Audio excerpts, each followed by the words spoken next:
بسم الله الرحمن الرحيم. إحدى غنائم الجيش الحر في مدينة حلب، كتيبة مجاهدي الشهباء. هذا الكتاب عثر عليه في شقق أحد الضباط العلوية، وكتاب الجفر، هو كتاب قديم جدا. نلاحظ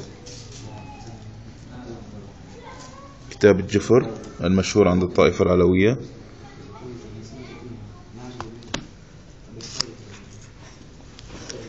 نقرأ فيه من ضلالاتهم.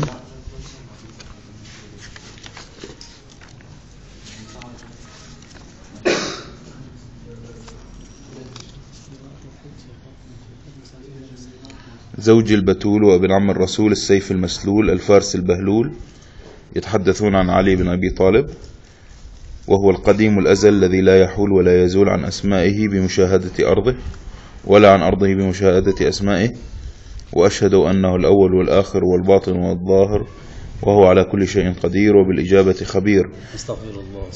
لهذا المعنى يا إخوان نقصد ونشير إلى ما أشارت إليه المؤمنين ودلت على قدم آثار الأنبياء والمرسلين، ونشير إلى ما أشار إليه شيخنا وسيدنا أبي عبد الله الحسين ابن حمدان الخصيبي، وهو أحد شيوخ هذه الطائفة الضالة.